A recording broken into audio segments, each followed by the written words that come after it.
everybody. Welcome to Buddhist Center. It's so wonderful to be here tonight talking about the Lam Rim. Once again, we do this every week, and I just feel so fortunate to have been blessed by Namgyal Khyentse Geshe Wandak Rinpoche and Geshe Lobsang Gompo Rinpoche, and now Geshe Dorje Damdo Rinpoche and Umzala Geshe Aga Rinpoche, and all these incredible teachers who've given me the ability to share something with you. None of this that I'm going to talk about is original. This has just all been passed down from Buddha Shakyamuni through the Nalanda masters, through the Tibetan lineage, and landed in my lap and many of your laps because of the incredible, karma that we have and the merit that we must have accumulated previously to be able to connect with these teachings and to be able to connect with the enlightened masters that many of us connect with and have connected with. We have His Holiness the Dalai Lama in our world, Lord Chenrezig, breathing the same air that we breathe, and we have the opportunity to really take advantage of this human basis in a way that we may never have again, that we can be sure of. So because right now we have the teachings in our lives, we have teachers in our lives who are qualified to explain those teachings, and if you're here, you have some kind of desire or motivation to advance spiritually, and we're just so blessed that we have this opportunity to do so. So let's begin this teaching by setting the most incredible motivation that we can have. We want these teachings to be of maximum benefit. We want the causes that we're creating during these teachings to be the most powerful causes for what we're trying to have happen by attending these teachings. And that's eventually be able to never have to suffer again and have the highest amount of happiness possible that this mind could ever experience. And these are all achievable if we somehow learn how to make our minds more loving, make our minds more kind, make our minds the kindest kind of minds that recognize the importance of all sentient beings, and generated this kind of wish to become a Buddha for the sake of all sentient beings. And that wish, want, or desire, this aim to be completely enlightened for the sake of others, is the highest motivation that one can do. And it turns all ordinary virtues into causes for Buddhahood. And it's the only thing that will be a cause, direct cause for Buddhahood, if we look at it in terms of the entrance to the Mahayana. If we look at what has to happen within the ripening paths within our mind in order for us to achieve complete enlightenment, what has to happen for the liberating paths in our mind could allow us to achieve even an abiding nirvana, a lesser liberation. But when we have this mind that aspires to enlightenment, and we are bodhisattvas, and we engage in the practices, and we generate the actual liberating paths within our minds, this will cause us to become Buddhas. This will cause us to eventually have a separation occur, a separation from the afflictive obstructions and the obstructions to omniscience. So everything that we do once we generate this mind that aspires to enlightenment will be in completely holy activity that will be completely what we need to couple everything else good we do with to become a Buddha.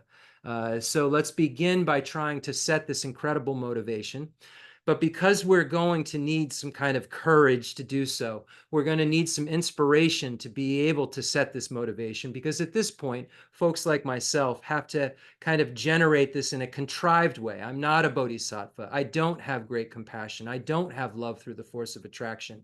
But I know the steps that are necessary in order to cause my mind to generate those kinds of mental states, those kind of minds, those mental factors and so forth, that when coupled with the other things that I do, make them more powerful.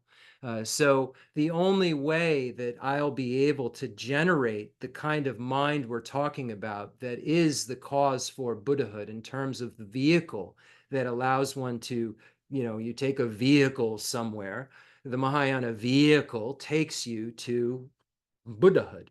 And to get in that vehicle, to get in that car, whatever it is, whatever that vehicle you're imagining is. To get into it, you have to enter it through the mind that aspires to enlightenment, this beautiful mind that arises from love and compassion and an extraordinary attitude and altruism, this mind that does not just come out of nowhere. So we're going to need to know how to get this mind, and we're going to need to rely upon a very powerful force to protect us from the fears that we have, to be able to have as role models, to have faith in, to know that we can achieve the same things that they have done based on the path that they've traversed, that we can also traverse. So we can begin by imagining that the entire merit field begins to fill in the space in front of us. All of the holy enlightened beings, all of your root lamas, all the gurus and Buddhas and Bodhisattvas are in the space in front of you, imagining Buddha Shakyamuni, imagining His Holiness the Dalai Lama, Chen Rezig in person, imagining your root lamas, Namgyal Khensa Geshe Wandak Rinpoche, Demalocho Rinpoche, Geshe Lobsang Gompo Rinpoche, Umsula Geshe Aga Rinpoche, imagining Geshe Doji Damdula Rinpoche, Jeffrey Hopkins Rinpoche, imagining all these incredible enlightened holy beings, anyone who's been in your life that you consider to be a special being that's enlightened, that's had a real effect on your mind, beings like Lama Zopa Rinpoche and these incredible giants who have been able to come into our lives and bless us with these teachings, because we know that that's all the Buddhas can do. The Buddhas can come to teach us exactly what we need to discover, but the discovery is our job. And we're so fortunate that beings have come to us to show us how to discover this, to show us how to discover what the liberating paths are, to show us how to discover what the ripening paths are, and what the causes are to get to the place where we would be able to discover these realizations along the path. So you're imagining these beings that we need to rely upon in the merit field, and we will need to rely upon all the way up to our enlightenment. Imagining the beings of the extensive deeds lineage passed down from Buddha Shakyamuni to Lord Maitreya and Asanga, etc. Imagining the beings of the profound view lineage passed down from Buddha Shakyamuni to Arya Manjushri and Arya Nagarjuna and others, and all the beings of the holy lineage of blessings, the beings like Vajradhara passing down the teachings to Master Saraha and Master Matripa and so forth. Imagining these holy beings all passing down these teachings through the Nalanda masters, extensive deeds lineage, profound view lineage, the lineage of blessings, and passing it down all the way down through the Tibetan lineage, and eventually ending up in our laps through these incredible root lamas, incredible lamas of the Nyingma, Sakya, Kagyu, and Gelug traditions. Imagining all of the tantric deities of the four classes of tantra are in the space in front of you. Imagining highest yoga tantra, performance tantra, and action tantra deities, all the 35 Buddhas and all the protector deities. Imagine them all there in the space in front of you, serving as your inspiration, inspiring you to want to become like they are, knowing that they generated the mind that aspires to enlightenment. They generated renunciation. They generated the correct view of emptiness. They generated a mind that was calm, a calm, abiding mind that served as a foundation for all of these things to really, really occur and be kind of progress in the strongest, most focused way possible. So imagining those holy beings and imagining them serving as our role models, serving as those beings that say, hey, wake up. We were able to wake up. You can wake up too, because when we weren't woken up, our minds were just like yours, sullied, that had these stains. But our minds at that time were empty of inherent existence, just like they're empty of an inherent existence now. And your mind is empty of inherent existence now. The only difference is that your mind has a proliferating Buddha nature. My mind has a proliferating Buddha nature, and the Buddha's mind has matured to its fullest potential. It has this natural purity there, but that mind's natural purity is the emptiness of inherent existence. And then the other side of that mind is that it's freed from the adventitious defilements. So there's a cessation there that's empty of inherent existence. There's a cessation of adventitious defilements, but that mind, the nature body of the Buddha, that mind is empty of inherent existence. our mind is empty of inherent existence, but our proliferating Buddha nature has these adventitious defilements still. So my mind and the Buddha's mind, we both have a mind that's empty of inherent existence. But my mind still has stains. The Buddha's mind doesn't have stains. But both of our minds, his unstained mind and my stained mind, are empty of inherent existence. And therefore, my mind isn't stuck, just like the Buddha before he was a Buddha or she was a Buddha. His mind wasn't stuck because of being empty of inherent existence, because of being able to depend, because of dependent origination, because my mind, through creating the causes that create omniscience, can become omniscient. My mind can know all because the causes for knowing all exist. My mind doesn't know all now because I haven't created the causes for knowing all. Buddha's mind knows all because the Buddha has created the causes for knowing all. So it's really important that we see what the difference here is between ourselves and the Buddha. We both have minds that are empty of inherent existence, but my mind has adventitious defilements. The Buddha's mind doesn't have adventitious defilements, but my mind at this point has a mind that's in the nature of clear light and unsullied, that has adventitious defilements, meaning that my mind is not in the nature of being stained, just like the Buddha's mind wasn't in the nature of being stained.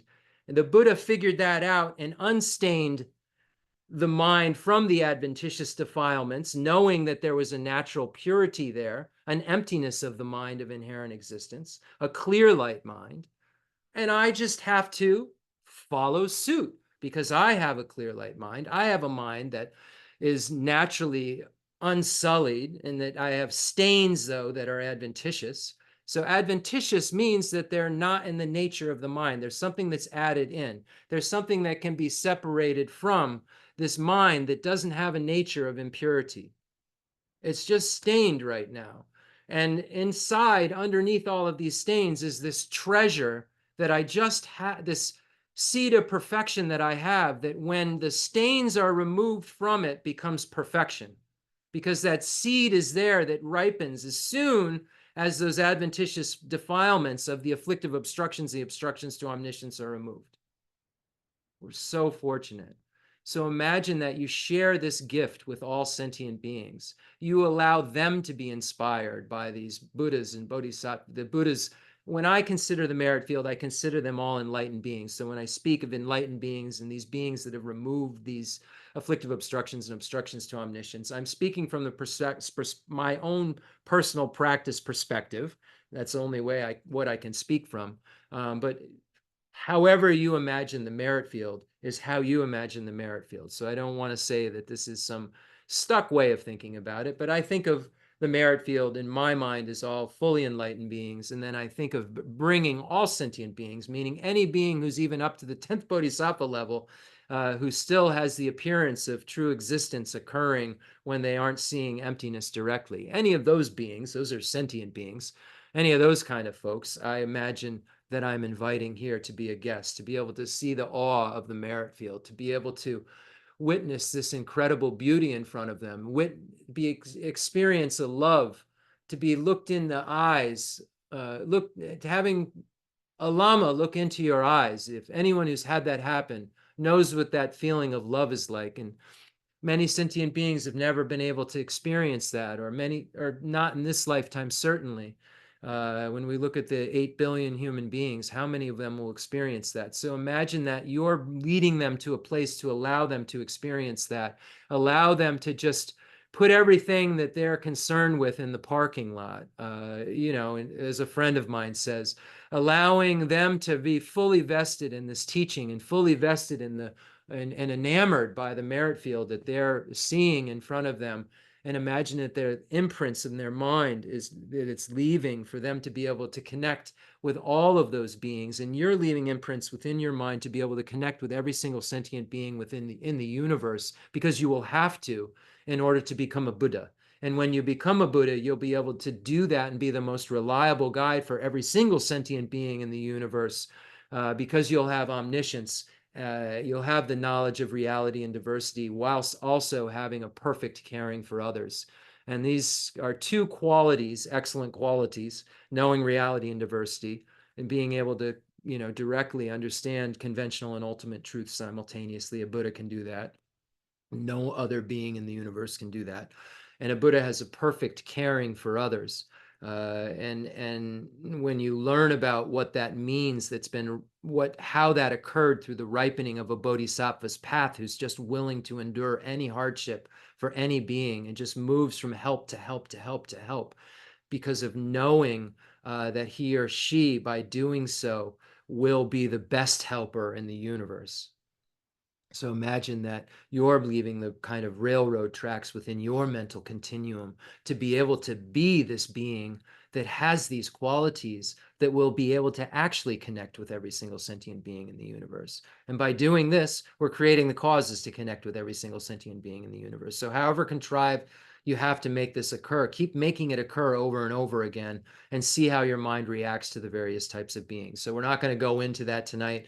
Bring all sentient beings here, beginning with those who are closest to you, and then moving on to strangers, and then moving on to those beings that you find maybe difficult. See how your mind reacts. Use all the tools that you've been taught. Use the various things that, through the extensive deeds lineage, the 7-point cause and effect for realizing the mind that aspires to enlightenment. We're so fortunate to have these teachings in our world, and the precept of equanimity. See how your practice is going when you do things like inviting all sentient beings here, and you have to deal with the various types of beings, friends, strangers, and then those that you consider difficult. You're bringing all those in the practices of the equalizing and exchanging self with others passed down from the profound view lineage, looking at those practices, looking at the combination of those practices, seeing how your mind's evolving, seeing how your meditation cushion is translating into your daily life, seeing if you're able to have the kind of effective states of mind that these great lamas talk about, like Lama Tsongkhapa and Pabunka Rinpoche and the fifth Dalai Lama and so forth, third Dalai Lama, and Asanga and the levels of Master Asanga and the levels of yogic deeds, these kind of things that we're using as our resources for this information, seeing if our minds are starting to relate with our outside world when we're not sitting in a room meditating in a 7-point Vairocana posture. See if these ideas are translating into our daily lives, and seeing if we're relating to others in a way that the masters say we will, if the effective states of mind are occurring from the cognitive kind of changes, changing the way we discriminate, is what the name of the game is. And is this occurring or not? So imagine you're bringing all these varying types of sentient beings here. You're bringing hell, hungry ghost, animal, human, demigods, and gods here in the varying realms, from the lowest realm where the most amount of suffering you could ever experience is going on, to the highest peak of existence. You're imagining that all of the distractions that those beings are having in their varying places, distractions of being attached to the bliss of meditation in the highest realm, or distractions of being, suffering in such a great manner that you could never listen to a teaching. Imagining all that's quelled, imagining all these beings are here now with you. And to inspire everyone even more, we'll begin by reading the prologue of Lama Tsongkhapa's great treatise on the stage of the path to enlightenment. It's a beautiful introduction, and I think that there's some points in there that are just so important. And let's let the blessings of this occur. And imagine that as I read this, imagine that it's actually Lama Tsongkhapa. You have the merit field in front of you, and you have all these holy beings. When I consider the merit field, we consider the beings of the Nyingma tradition, the Longchenpa, and imagining the Mipam, and these holy Padmasambhava, and the Sakya tradition, Sakya Kongan Nimpo, and Sakya Pandita, the Sakya Treason, and so forth, Sakya Randawa, and the Kaju tradition, imagining J. Milarepa and J. Gampopa, Jetsu Milarepa and J. Gampopa, and the Karmapas. But then when we get to the Galupa lineage, remember, the great master, Lama Tsongkhapa, and then you say Kirtap Je and Jelsop Che, his spiritual sons. So imagine Lama Tsongkhapa is speaking to you as we recite this. This is what makes it so powerful. Imagine that all sentient beings are in the 7-point Vairocana posture with you, just intent on listening to this. And imagine that Lama Tsongkhapa's beautiful words are falling like rain, like nectar into our ears, as I mentioned in Rinpoche's supplication. Just these words are falling like nectar into our ears and all sentient beings' ears. And we're really getting our minds into a place where we can hear even more of the holy Dharma. So again, we're so fortunate to have this. Anybody who doesn't know about this by now, the great treatise on the stages of the path to enlightenment, the Lamrim Chemo, Lama Tsongkhapa, the Lamrim Chemo Translation Committee, Editor-in-Chief Joshua Cutler, and then our friend Guy Newland, the editor. We're so fortunate that this translation committee of so many people, 17 people, I don't know the number, 1, 2, 3, 4, 5, 6, 7, 8, 9, 10, 11, 12, 13, 14, 15, 16 or 17 people got together and worked in this series, 3-volume series to translate. It's not here, it's in my other study room, the thick, great treatise on the stage of the path to enlightenment that is like one of the most important books that mankind will ever have in his or her hands. Really. And I don't say this out of sectarianism. I say this out of just deep respect and homage to Lama Tsongkhapa's this text in Illuminating the Intent and Leishi Nimpo. Just incredible what Lama Tsongkhapa was able to do in this text and in the great treatise on the stage of the tantric path for all of us to be able to clearly be spoon-fed and allow these incredible commentaries to flow from the Kadampa masters, the old Kadampa masters and so forth, and then the Tibetan masters. I'm sorry, not the old Kadampa, that flowed into these teachings from the old Kadampa masters to Lama Tsongkhapa, and then the great first Dalai Lama and third Dalai Lamas and Panchen Lamas and fifth Dalai Lamas and seventh Dalai, that wrote so much stuff as a result of this beautiful text that Lama Tsongkhapa created, the great treatise on the stage of the path to enlightenment. So, and just imagine that, so we'll just say this just out of auspiciousness first. I'll just say it in Tibetan. This is just imagining that we're in all the languages of all beings, able to speak this Dharma, and that then, there won't be any barrier to all the sentient beings that you invited being able to hear this.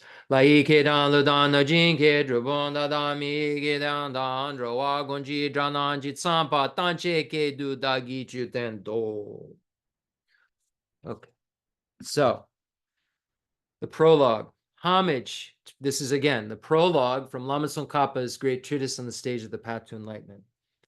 Homage to Guru Manjughosha. So this is Manjushri, who Lama Tsongkhapa had a teacher-student relationship with. So it's important to know when many of Tsongkhapa's texts, he says homage to Manjushri. This isn't just out of respect to the Buddha of wisdom. Lama Tsongkhapa had a teacher-student relationship with Manjushri. I bow my head to the chief of the Shakyas. So here, this is speaking of Buddha Shakyamuni. I don't think I'll have to give too much commentary on this, but I want to. So Buddha Shakyamuni came from the Shakya clan. So here it says, I bow my head to the chief of the Shakyas, whose body was formed by 10 million perfect virtues, whose speech fulfills the hopes of limitless beings, whose mind sees precisely all objects of knowledge. So this is homage to Buddha Shakyamuni, the omniscient one. I bow down to Ajita, Maitreya, and Manjughosha, Manjushri, the supreme heirs of the unequaled teacher, the Buddha. Having assumed the burden of all the conqueror's deeds, they emanate in innumerable Buddha realms. I bow to the feet of Arya Nagarjuna and Asanga, thoroughly renowned throughout the 3 levels, ornaments of Jambudvipa, who wrote exact commentaries on the intent of the mother of conquerors, so difficult to fathom. I bow to Deepamkara, Atisha, bearer of the treasury of instructions that comprise the key points unmistaken and complete of the paths of the profound view and vast deeds. Transmitted well from those 2 great trailblazers, I bow with respect to the teachers who, with deeds of skill and means moved by loving concern, illuminate for the fortunate the gateway leading to liberation, the eye for viewing all the limitless scriptures. Nowadays, those making effort at yoga have studied few of the classic texts, while those who have studied much are not skilled in the key points of practice. They tend to view the scriptures through the eyes of partisanship, unable to use reason to discriminate the meaning of the scriptures. Therefore, having seen that they lack the path pleasing to the wise, the supreme complete instructions, the key points of the teaching, I was inspired to explain this path of the great trailblazers, all those fortunate ones who are unobscured by the darkness of partisanship, who have the mental capacity to differentiate good and bad, and who wish to make meaningful this good life of leisure, should listen with one-pointed attention. Now imagine that the merit field transforms into Rajagriha, Vulture Peak Mountain, where the Heart Sutra, the second turning of the wheel of Dharma, was taught. Imagine that Buddha Shakyamuni is there, and Shariputra is there, and Chenrezig is there, and all the enlightened beings are there, and all the bodhisattvas have come to listen to this teaching, and all of the beings that you've brought, everybody's here, all the sentient beings that you've brought to be your guests, they're all here with you.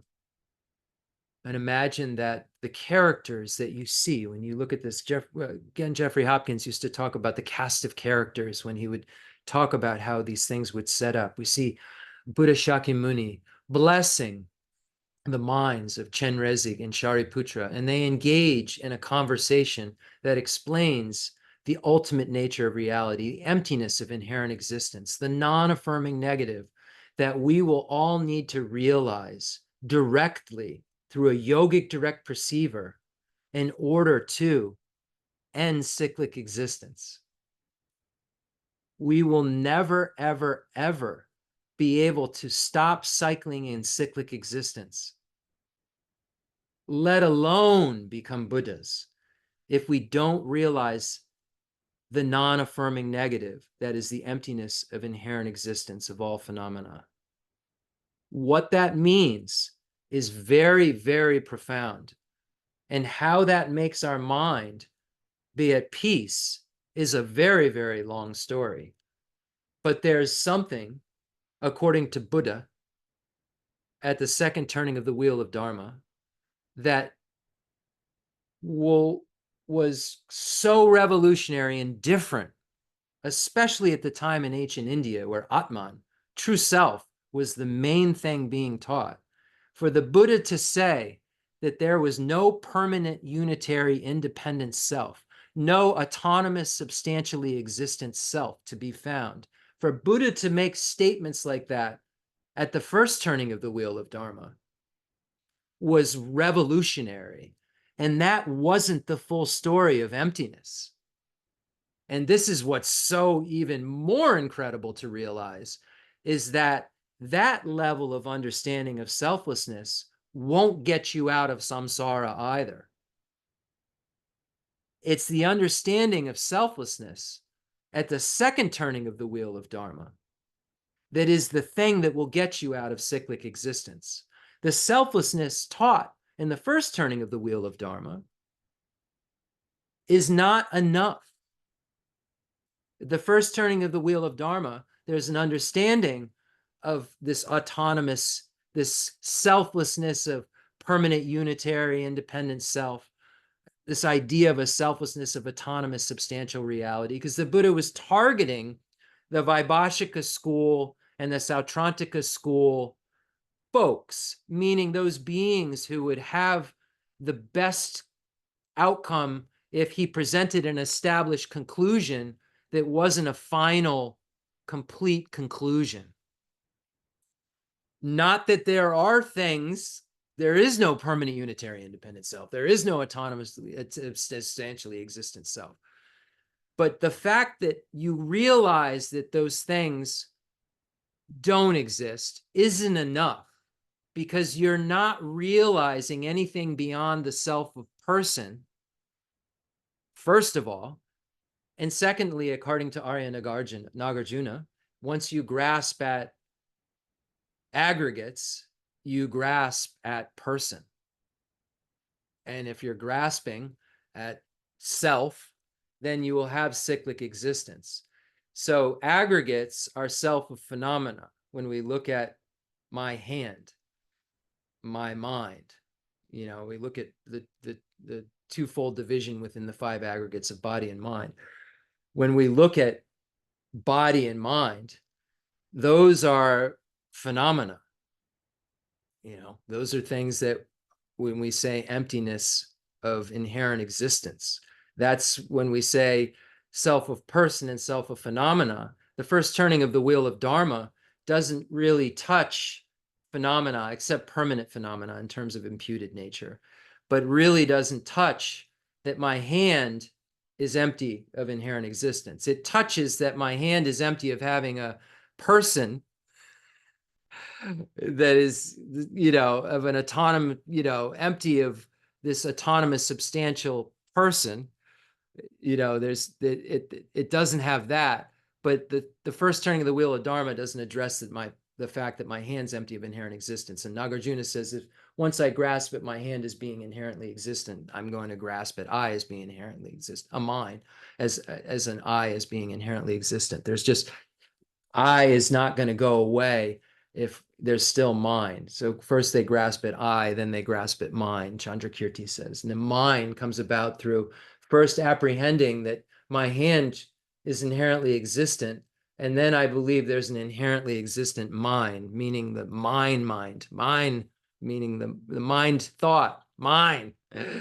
So we have to really do away with all of the misapprehensions, not just some of them. We misapprehend things that are impermanent to be permanent. We misapprehend things that are suffering to be happiness. We misapprehend things that are dirty to be clean, as I said last week. But these misapprehensions aren't the ones that are the root of cyclic existence. The root of cyclic existence is grasping at the self of person and phenomena as being inherently existent, being able to exist from its own side, independent of a mere imputation, something that exists that doesn't require in any way, shape, or form this designating consciousness. And then when we look at it at its most subtle level, there's nothing from the side of the object within the basis of designation that is intrinsically the designated object. So for the Prasangika view, the basis of designation itself has no intrinsic, self-definition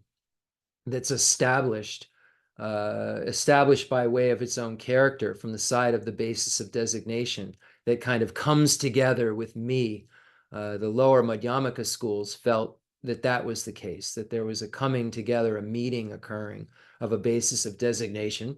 There's a meeting of a basis of designation that has intrinsic characteristics, self-characteristics, and a imputing mind that come together and bring this thing into existence. And it doesn't truly exist according to the lower Madhyamaka school because of the fact that it depends on the imputation, but it intrinsically exists because of the fact that from the basis of designation has characteristics that differentiate chairs from boats intrinsically within them, and intrinsic causes that cause these things to occur as they are, only as the things that they are intrinsically, chairs and boats.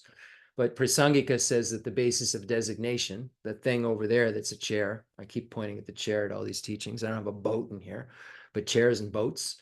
And from the basis of designation, when we move closer towards the object, as Arya Nagarjuna says, if the mirage were to be as it appears as water, why those who are standing next to it don't see water? If the self of the chair were to be as it appears, intrinsically existing from its own side, how come when I move closer to the chair and start to move to find whether it's one with its parts or separate from its part, intrinsically one with its parts or separate, intrinsically separate from its parts, as I move closer in to find this thing that, as Umzala Aga said, should be able to jump out at you like an elephant standing in a room.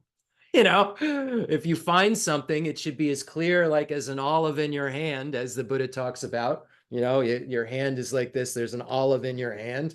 You should be able to find it like that. You should be able to find it like there's an elephant sitting in the room, or here is the self of the chair, here is the self of the person. But when we subject chairs and boats and elephants and Jeffs to ultimate analysis, we come to find out that the mode of existence that we feel at all times, when we kind of look at, chill out and see how do we naturally feel things abide, we feel they exist from their own side, independent of me. I never think like, oh, my mind is just imputing that thing over there on a basis of designation, parts, collections that serve as a basis of designation. I don't go around thinking that pre-philosophy. I try to like fake think it now and see if I can get my mind to start to apprehend reality more accurately. But because the appearance of true existence is happening at all times to me, it's tough. So this is why it takes over and over and over again doing these exercises. And apparently, if you do these exercises enough and you calm your mind down enough, and you go through the various stages of the path of accumulation, where you have the wisdom arisen from analysis, and the path of preparation, you have the union of calm abiding and special insight that occurs, and you're still having conceptual realization of emptiness. But that conceptual realization of emptiness will then, that generic image that's created, that's correct in terms of what it knows, it's a wisdom generic image, at least. It's mistaken because you're seeing it through a generic image. You aren't seeing emptiness directly, but the generic image you're looking at is the generic image of the emptiness of inherent existence. It's going to be the thing that you realize directly. So you have to go through so many motions of realizing these things to get to be able to see it directly. And it's a task that I encourage you all to do, but not take lightly and think that you'll just realize it overnight, or that emptiness is easy, or use these words like it's empty of inherent existence. Oh, it dependently originates. Oh, it's, just you can't find it when you look for it. And to not really know what you're talking about, I know I did for years, and I still don't know so many things about it, but I look at kind of my idea I wrote on maybe for, quite a few years, not in the last decade, but before that, I really felt like, oh, everything dependently originates. Oh, it's just parts and stuff. I'm like naming stuff over there, and like it's just names. And I really didn't understand the implication of what the emptiness of inherent existence was, what a non-affirming negative is. And most of the time I was meditating on emptiness, I was meditating on a positive phenomenon, meditating on dependent origination, meditating on how all these things are kind of occurring like this. But actually, emptiness is looking at all of the diversity and seeing the lack of something in all of the diversity that's occurring, a lack of inherent existence in all of that diversity that's occurring. And then the diversity that's occurring, that lack of inherent existence the inherent existence that I won't find, which will be a non-finding. And that's what the realization of emptiness is. It's a non-finding of inherent existence. That's a non-affirming negative. That is a not inherently existent. It doesn't tell us anything else about the object, nothing whatsoever. So this is what the Heart Sutra is talking about, to not go on and on and on about it. It's talking about, having this non-finding occur. And the non-finding that is occurring is a non-finding of inherently existent forms, feelings, perceptions, discriminations, and compositional factors, consciousnesses, and Four Noble Truths, and eyes and ears and nose and tongueses. It's the non-finding of inherently existent those things. It's not the non-finding of those things. It's the non-finding of those things having a mode of existence the way that they naturally seem to have to you and me. It's not a non-finding of flowers and chairs and boats and elephants. It's a non-finding of a mode of existence that naturally appears to us and we naturally apprehend them to have. But it's not denying that Jeff is talking to you right now. It's just denying that the mode of existence, the kind of Jeff that you think is talking to you right now, is inaccurate. You think there's an inherently existent Jeff talking to you, just like you think you are inherently existent. And then there's someone other than you talking to you. And then there's stuff other than person that inherently exists all around all of us. You can't see my stuff over there, and I can't see any of your stuff. And you and we all feel that this stuff all around us is so concrete, Again, Jeffrey Hopkins said, when I take a step, I know that there's an earth right there that my foot's going to hit, that's inherently existent, that's solid. And this is the kind of concrete appearances that we have related to self of person and self of phenomena that make us wacky, that make us think that things are attractive and that things are unattractive, and make us move towards objects and pull away from objects, and make our minds just go into frenzies of worry, frenzies of not peaceful. And it's because we're starting from a premise that's wrong. We're starting from a place that thinks something exists that doesn't exist, and that's inherent existence. And so everything we're looking at all around us and how we relate to ourselves is wrong in some aspect. Not the fact that it's all wrong, and that's nihilism. There's nothing. Emptiness means nothingness. Emptiness of pot means pot is empty of pot. Tree is empty of tree. Boat is empty of boat. And that's wrong. Boat is empty of inherently existent boat, but subjectively existent boat exists. And that's how the whole world works, through conventions. Say it's not so. Think about conventions. Think about the way we name things and decide things are what they are, and how roads came to be made, and how we decided the times and calendars, and there were conventions that were put together that are useful, that, as Tsongkhapa says, work well transactionally, these conventions. But these conventions that we have all come from this veil, deceptive place that isn't seeing the lack of inherent existence. It's seeing a truly existent object within this veiling that's occurring. So that's enough about all that. But I encourage you to really look into your minds and start to meditate on this stuff. And then hidden within, so this Heart Sutra is talking about what it is, what's the opposite of the way we think. That the opposite of the way we think is that things are empty of inherent existence. That's what the sutra is teaching us, the opposite of the way we think. And then the sutra is hidden in it is teaching us the opposite of way we kind of think in other ways and behave, where it teaches the 5 Mahayana paths, the path of accumulation, preparation, seeing, meditation, and no more learning. And these are like ba, ba, ba, ba, ba, ba, ba. These all have very profound meanings, and they have to be traversed by you.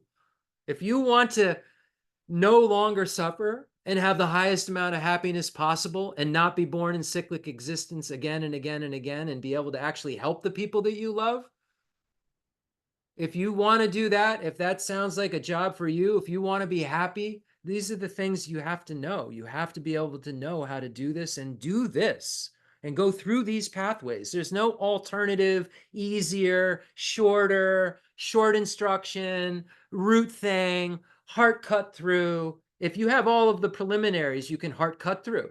But those preliminaries that these great masters that were able to give cut through teachings to students that had realizations, knew those students had the preliminaries beyond the shadow of a doubt that are necessary as foundations to make those realizations occur. It's not, if it was all so simple, the Buddha would have given a simple task to everyone and said, just here's 4 lines. Don't worry about the conjure, all of these volumes and volume. Don't worry about it. Just, the conjure, the pronouncements of Buddha, and they're in 108 volumes. However, there's 100 in the Tibetan that we had at the center, volumes and sutras and on chantras, and just so many texts and so many varieties of definitive and interpretive teachings the Buddha gave because of the varying scopes of different beings. And now we as Westerners think that we're the special chosen ones. We don't need any of that hard stuff. Let's just cut to the chase and just give me the real simple, give me the juice. Give me the juice right now, and then I can just go on with my day, because I don't really have time to put in like our teachers put in. I'm more special than Khenser Geshe Wandak Rinpoche. I don't need to put in the time that someone like him put in. All I need is some kind of short instruction because I'm a Westerner. It's the arrogance that we have. There's actually a movement now saying that, well, the Lam Rim teachings were really outdated and they didn't work for Westerners. And like, no, most beings are involved. Arya Davis 400 verses written a long time ago. Most beings are involved in the ignoble. Therefore, most ordinary beings go to the lower realms. Most beings could care less about what I'm talking about now. They think it's crazy to be kind to enemies. This is not a message that is normal. It wasn't a message that was normal 1,000 years ago. Master Chandrakirti talks about during these days of bias. This is, 1,000 years ago. So really, we have to recognize that we aren't special. We are going to need to do this the way that the great Kadampa masters did it, Nalanda masters did it, the way Buddha said it had to be done.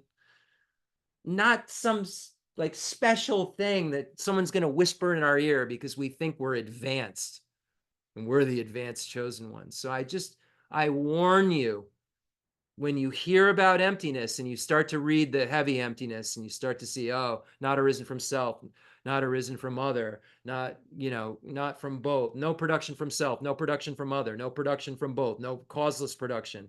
And you start to see the negations and the distinction of entities and knowing that two different entities that are intrinsically existent can't be a cause and effect. And you start to see this and you start to want to say, oh, I don't want to put this work in. Just give me something where I think that this luminous mind is empty and I just sit there and think about luminosity and somehow I can bypass the work.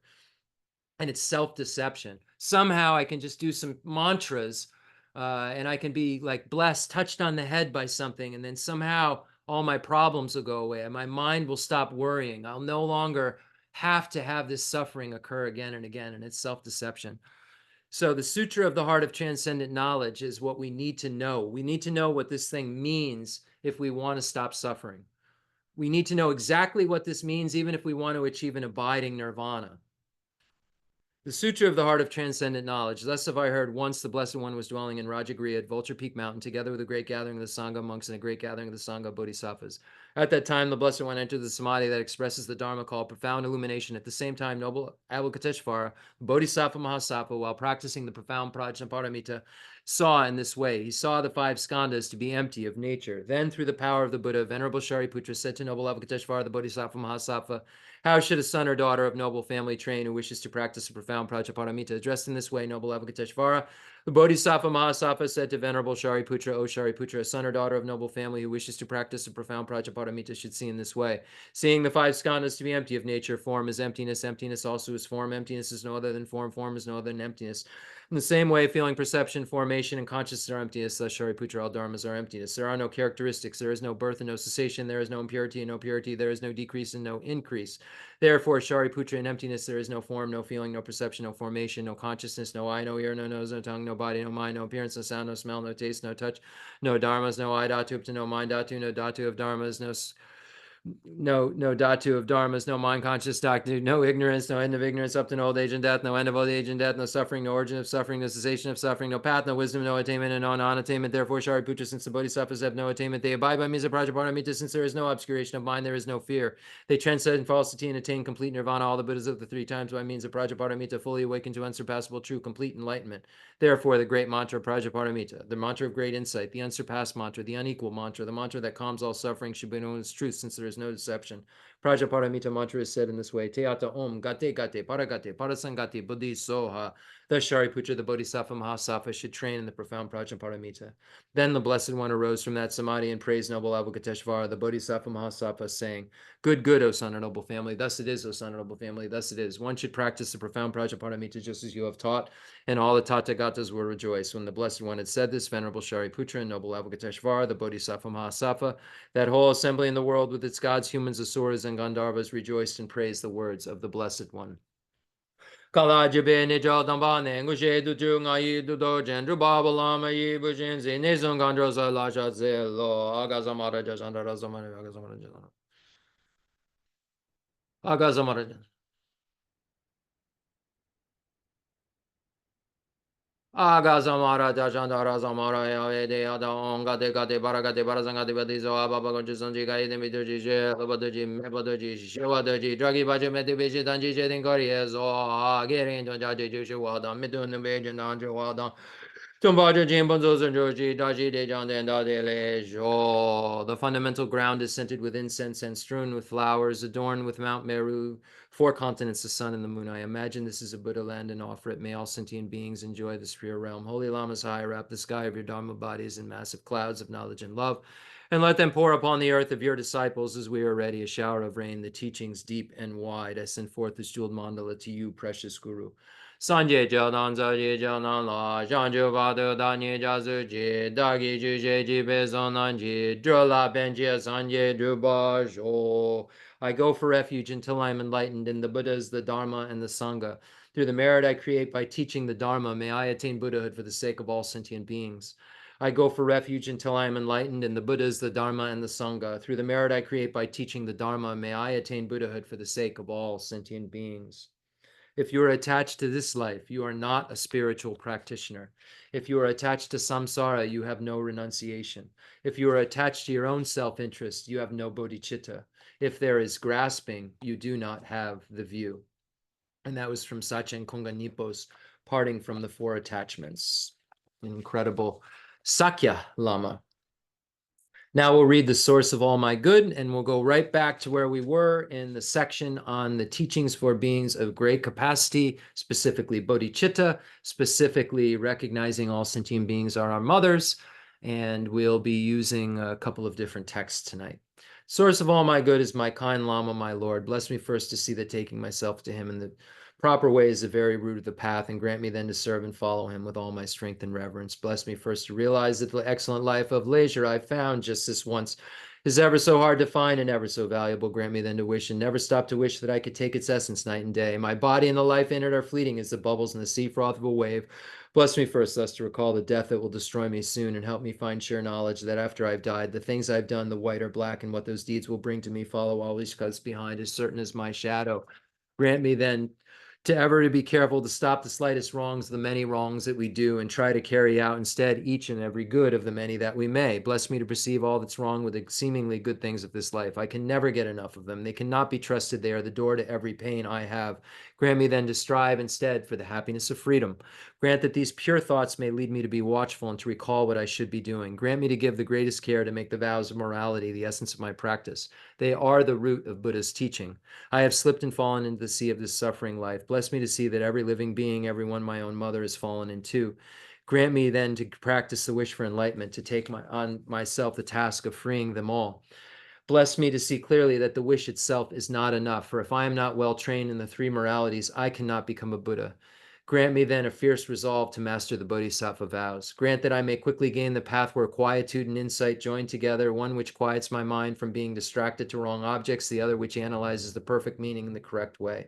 Grant that once I've practiced well the path shared and become a vessel that's worthy, I enter with perfect ease the way of the diamond, highest of all ways, holiest door to come inside for the fortunate and good. Bless me to know with genuine certainty that when I have entered thus, the cause that gives me both the high attainments is to keep my pledges and my vows most pure. Grant me then to always keep them, even if it costs my life. Bless me next to realize as well as I can the crucial points of both the steps, the essence of the secret ways. Grant me then to practice as the holy ones have spoken, putting all my effort in and never leaving off the practice of the 4 times highest that there is. Bless me, grant me that the spiritual friend who shows me this good road and all my true companions in this quest of long and fruitful lives, bless and grant me that the rain of obstacles, things within me or outside me thou could stop me now, stop and end forever. In all my lives, may I never live apart from my perfect lamas. May I bask in the glory of the Dharma. May I fulfill perfectly every good quality of every level and path, and reach then quickly the place where I become myself the one who holds the diamond. Okay, so fortunate to have these teachings. We've been looking at the 7-point cause and effect for realizing the mind that aspires to enlightenment. We know that's passed down in the extensive deeds lineage from Buddha Shakyamuni. to Lord Maitreya, to Master Asanga. And we know that it has a precept of equanimity. And when we call it 7-point cause and effect, we know that there are 6 causes: recognizing all sentient beings are our mother, remembering their kindness, wishing to repay their kindness, love through the force of attraction, great compassion, and altruism of the extraordinary attitude, and then one result, which is actually bodhicitta, the mind that aspires to enlightenment. So there's a precept not included in this 7. And in the 7, there's 6 causes and 1 result. So this is the way that we look at the 7-point cause and effect. So we've gone through equanimity, the precept, and we've looked at trying to get equanimity related to friends, enemies, and neutrals, and creating an equal mind that is not biased, that would equally be willing to benefit those different types of beings, and gone through various tests on our mind. And when we invite beings to be our guests, we've tested our mind to see how our biases are dissolving or not dissolving. And if they're not dissolving, we've been learning that that's a great indicator for us. It's a time that we can see that our minds need more work and where they need work. And it's our people who are difficult in our lives are our greatest teachers, because they show us, when we think that we're compassionate and we think that we really care about all beings, that there's some sort of disconnect there. There's some sort of rub that isn't actually allowing what we think about ourselves to be true. And we can deceive ourselves and think that we're the most kind-hearted people in the universe. But when we do exercises like thinking about these 3 different types of beings and how our minds react with attachment to loved ones, and disgust with an aversion with those we don't like, and just a careless attitude about strangers, we can see that no one has ever become a Buddha with any of those kind of qualities in their mind of aversion or attachment or a I don't care about you attitude. So we have to correct that. And we've been testing our minds a little bit during these teachings. If you've been watching these teachings, and week after week, there has been a method to the sometimes seemingly redundancy, sometimes seemingly not sure why we're doing this over and over again. There's been a reason for this, because we're working our way through a practice so that we know how to actually do it, not just use a couple words and sound like we know how to do it. This is from almost 30 years of me trying to apply these practices and teachings to my mind, and sitting next to one of the greatest giant explainers that ever lived about these teachings, explaining them to me, and then checking in with this incredible master as years go by about how to practice these things. And he gave me advice, and I'm trying to just share that with you.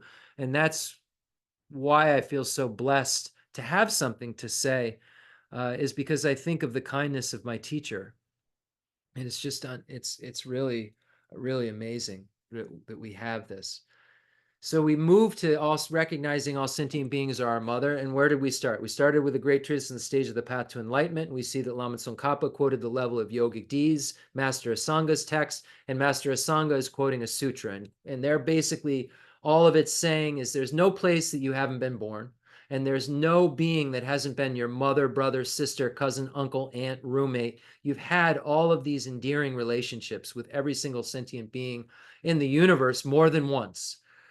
So the sutra, and we brought it back to the descent into the Lanka Sutra, the Lankavatara Sutra, where there's a similar statement, just to show Buddha's words, show the Indian Pandit's words, Master Asanga, and then bring it down and show Lama Tsongkhapa's words, and then show commentators on Lama Tsongkhapa's words. So we made it through Tsongkhapa to point out at Asanga, Master Asanga, who pointed out a sutra, and we looked at the Lankavatara Sutra ourselves. And then we looked at the third Dalai Lama's kind of points around this, and then His Holiness the Dalai Lama's commentary on those points to show us how we can relate to whatever being we find cared for us the most and took care of us, and we feel was our caretaker and our most highest level of vulnerability. We learned that from His Holiness. And then we moved on to Pabunka Rinpoche's liberation in the palm of your hand, and started to look at the proof of past lives. And then I promised that we were going to move on to Panchen Losang Yeshe's Swift Path text, the second Panchen Lama or fifth Panchen Lama, depending on how you're counting and who's counting. We were going to look at that, and it was going to show in a debate context how this works. So I'm going to do that tonight. But what I'm going to do first is I'm going to set it up with Pabunka Rinpoche's points that he makes, because I think it's a great setup for it. And if you remember last week, it's Pabunka Rinpoche mentions this book, The Swift Path, and the easy path and the quick path. The easy path was written by the first Panchen Lama, Panchen Losang Chuji Jetsen, and it's a shorter text than the second Panchen Lama or fifth Panchen Lama, depending on how you're counting, wrote the Swift Path, which was a longer text than the first Panchen Lama's text. All of these being commentaries basically on the great treatise on the stage of the path to enlightenment, or commentaries on Atisha's lamp for the path to enlightenment, if you're looking at it from the main root text perspective. And we saw in here that Pabunka Rinpoche says that in the Swift and Quick Path, there's kind of like a more condensed meditations, and that these more extensive meditations were passed down from Pabunka Rinpoche's root guru, and that he had tried to illuminate more and kind of adorn the teachings with more of the oral instructions from his root Lama. So we're going to use a few paragraphs of that and then move right to Panchen Lama's text. We'll have enough time to get through it. Okay, so here's the first part of the argument. So Pabunka Rinpoche brings up Dharmakirti's, Master Dharmakirti's Pramanavartika Karika, and the classic quote that whenever a being takes birth, their breath, faculties, and mind do not arise solely from the physical body, independent of other entities that are the same kind. So our mind and our consciousness and our sense powers and our breathing, none of these things arise from a substantial cause that is of a dissimilar class. And when we look at the mind itself, we'll see that the mind's previous moment of mind is the substantial cause, the direct cause for this moment of mind. So we'll look at what Pabunka Rinpoche, I'm not going to give a lot more commentary because I've been talking a lot this evening, but we'll look at what Pabunka Rinpoche says, and that'll give you the kind of like a little bit of gasoline to then see what all the fuss is about in Panchen Losang Yeshe's text.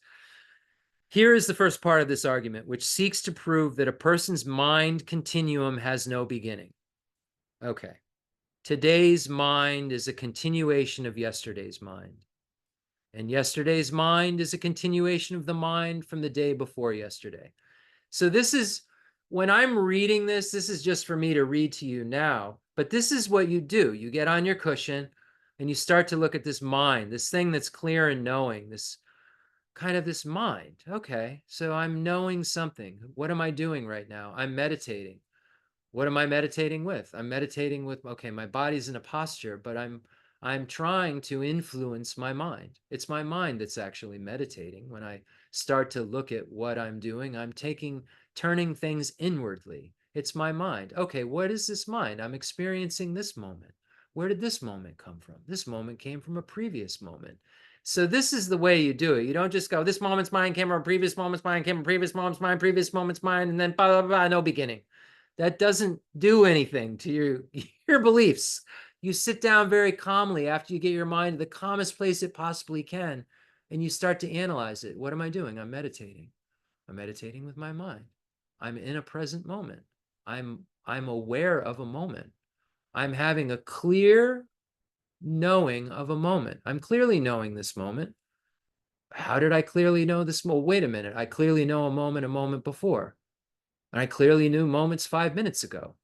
And you start to do that. This is the meditation. This chain can be traced all the way back to the mind that existed at the moment of a person's conception in his or her mother's womb. But the mind at the moment of conception must be the continuation of a mind that existed just prior to the moment of conception.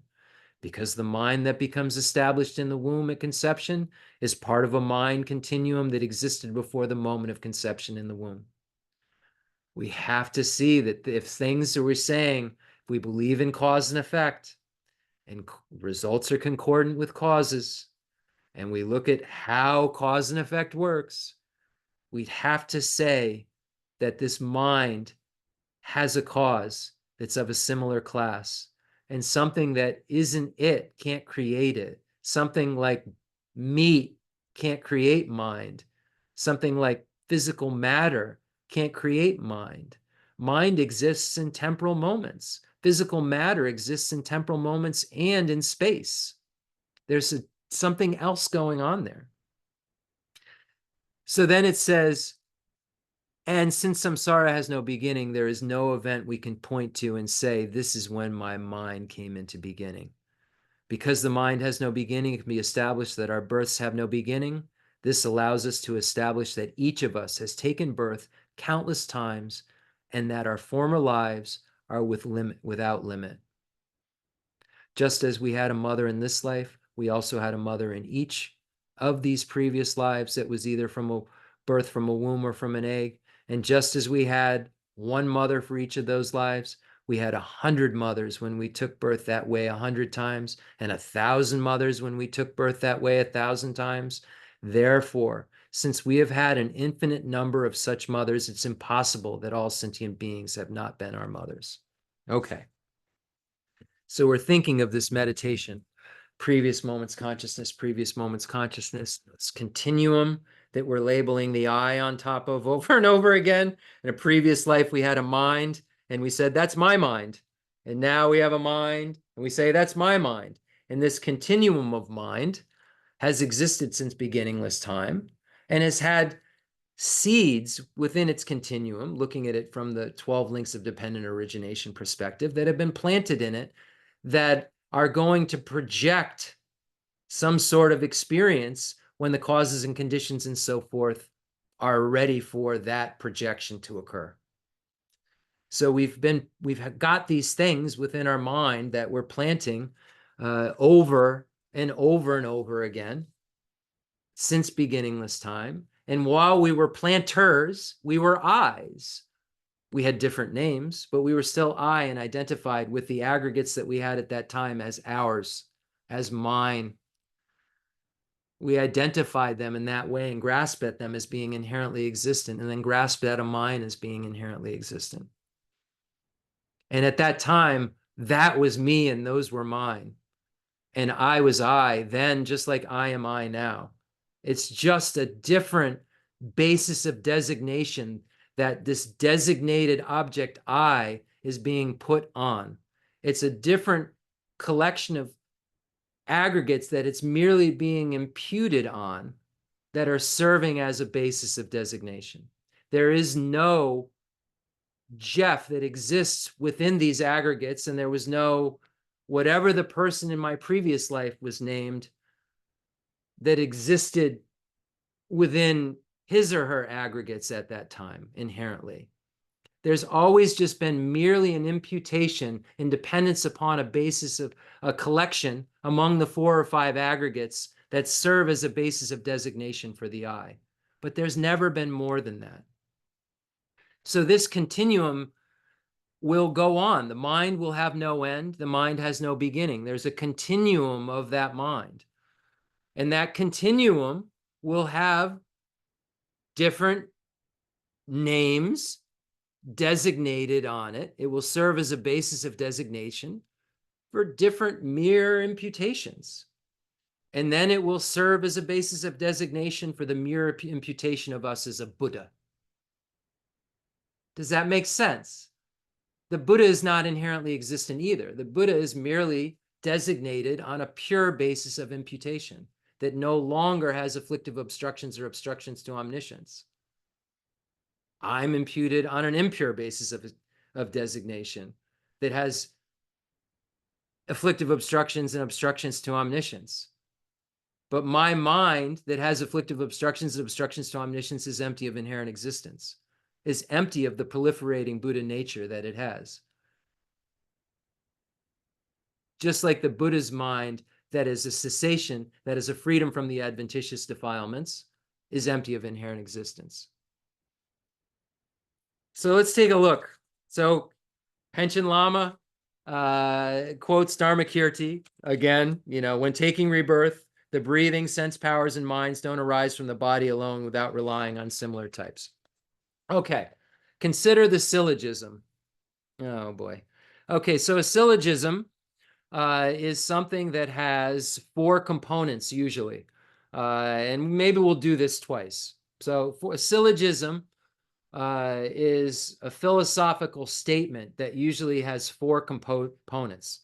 A syllogism has a subject, has a predicate. Okay, so first has a subject, then has a predicate, then has a reason, or it can be called a sign, and then has an illustration. So what does that all mean? Okay, so the subject, car, is impermanent. Okay, so the subject, first, so there's 4 things. The first part of a syllogism is subject. So the subject, car. The predicate, the subject, car, is empty. Is impermanent, we're saying in this case. So is impermanent is the predicate.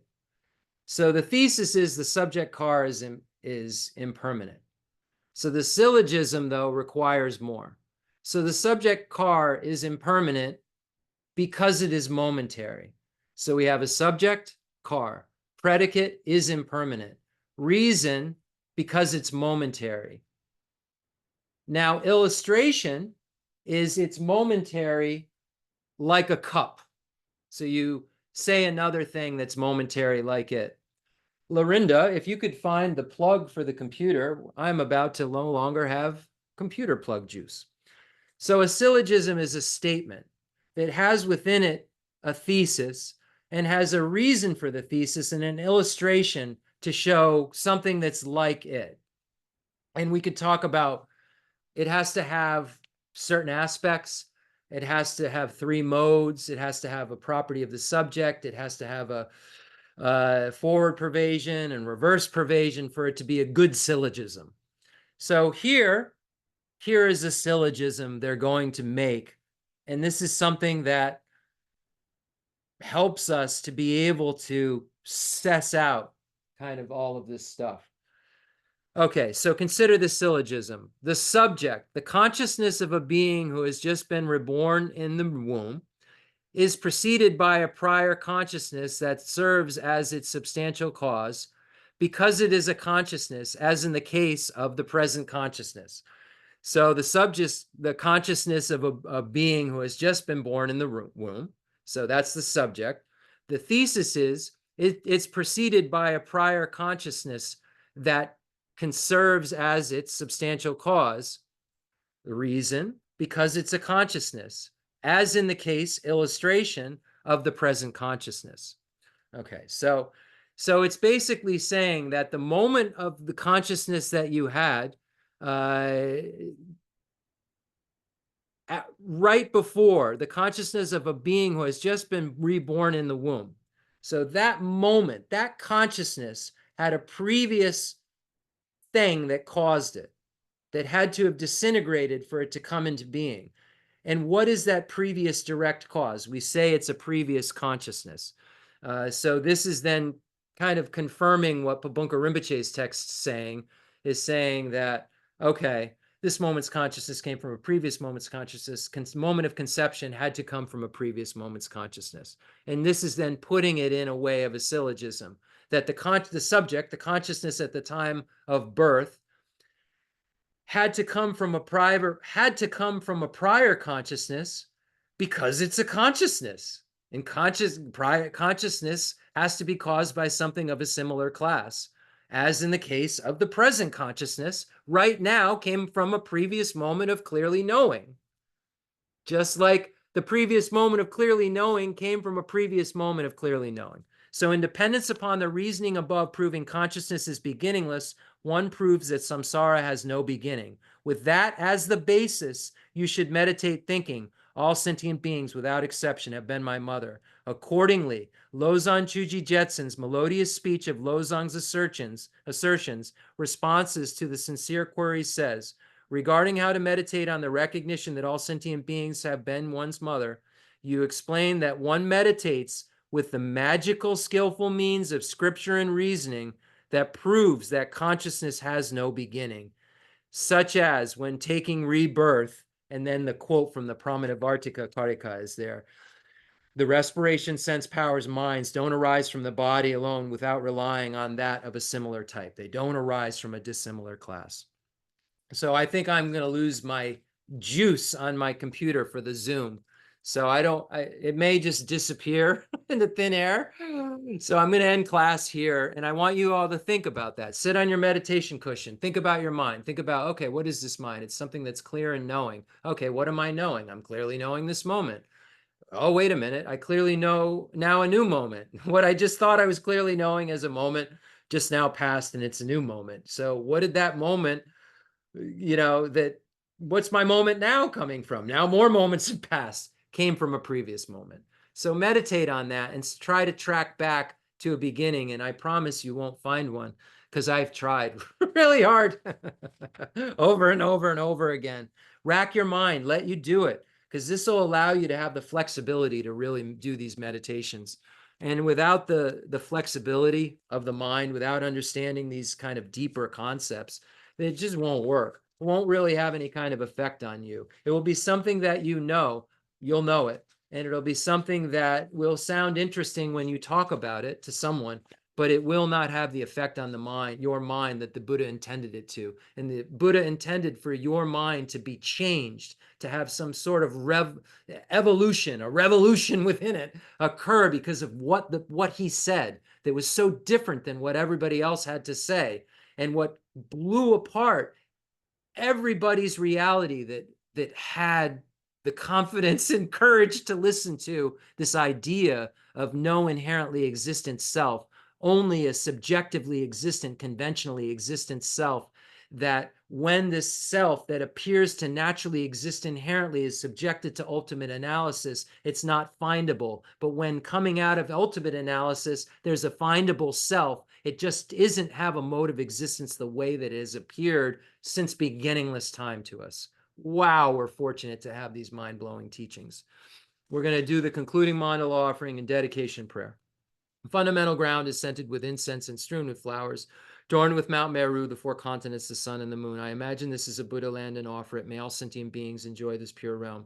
I dedicate whatever virtues I have collected for the benefit of the teachings and of all sentient beings, in particular for the essential teachings of Venerable Azandrapa to shine forever. I send forth this jeweled mandala to you, precious Guru.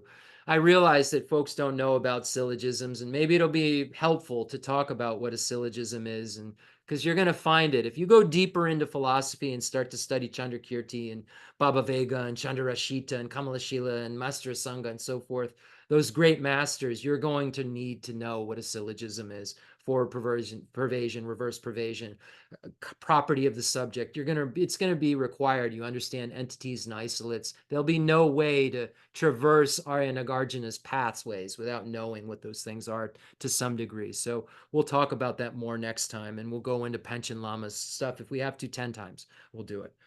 So may this teaching be purified by Vajrasattva's mantra. I confess any mistakes that I've unknowingly made. Om Benza Sato Samaya Manibalai Benza Sato Seno Bajita Tila Meva Vazuka Meva Zuka Meva Anurag Meva Zavazini Made Rajas Avakam Zuja Make Jam Shriam Kuru Hom Ha Bhagavan Zavadata Kata Benza Maya Benza Ma Samaya Sapa Om Be. May we always be protected by Paul and Lama Jo Rama Jo Rama Jo Rama Jijikala Rachamo Rama Vacha Dacha Tunjo Rulu Hong Jo Hong. And dedication prayers, I dedicate all this virtue to emulate the knowledge of the hero Manjushri, and likewise Samantabhadra as well. With whatever dedication is praised as supreme by all the conquerors who traverse the 3 times, I also dedicate all my roots of virtue for the sake of auspicious deeds. A long life prayer for His Holiness the Dalai Lama. In the heavenly realm of Tibet, surrounded by his chain of snowy mountains, you are the source of all benefit and happiness, all powerful Avalokiteshvara Tenzin Gyatso. May you stay until samsara's end. And a prayer of supplication to Namgyal Khenser Geshe Wandak Rinpoche, my root teacher, who just had such an impact on my mind for half my life. I'm 52 now, and I met him, I think, in 1997. I don't know. I was probably 23 or 4. I don't know. 22. I don't know. Like almost 28, 27 years ago, I met Rinpoche. Almost 30 years now ago, because he's been gone now. Almost 3 years it'll be. Wow, time passes fast. Please come back and bless me with more of these teachings, Rinpoche, so that I can, help other sentient beings to understand them and become a Buddha and become the most reliable guide in the universe. A complex yogi poses as a simple monk.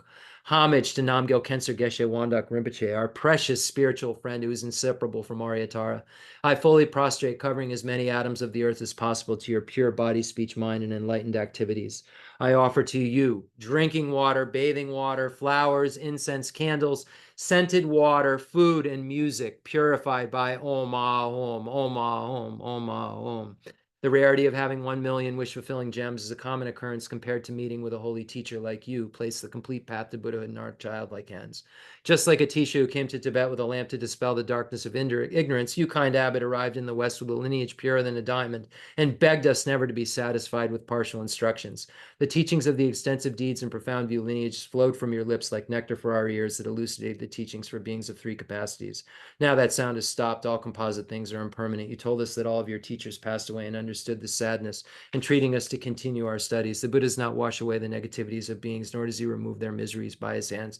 Spiritual realizations are not transferred to them. It is by teaching the truth of suchness that beings are liberated. We are not prepared to take this difficult journey to the highest goodness of Buddhahood without your continued guidance. The sadness in our hearts would be too overwhelming. May you swiftly return to this world and take care of us in all of our lives, wherever we may be, never leaving our hearts and crowns. May all sentient beings perfectly realize renunciation, bodhicitta, and the correct view of emptiness, so they know who you really are. Thank you so much, everyone. It looks like we flew under the radar of the computer dying. I hope that you can apply these teachings to your mind, and I hope they've been useful to you, and that everybody takes, as Guntan Dembe Drome says, figures out how to take every moment and put a virtuous imprint into your mind. Just make sure that, and if we can do it with the mind that aspires to enlightenment, we know that it'll be the most powerful virtuous imprint that is possible, because we know that bodhicitta turns all ordinary actions into a cause for Buddhahood. And we know that we have to enter the door into the vehicle in order to get somewhere. And the only entrance into the vehicle of the Mahayana is bodhicitta. Thank you so much, everybody. And we'll see you next week. Oh, I see. The computer's telling me you're about to lose all of everything. It's all going away. Bye-bye, everybody. Thank you.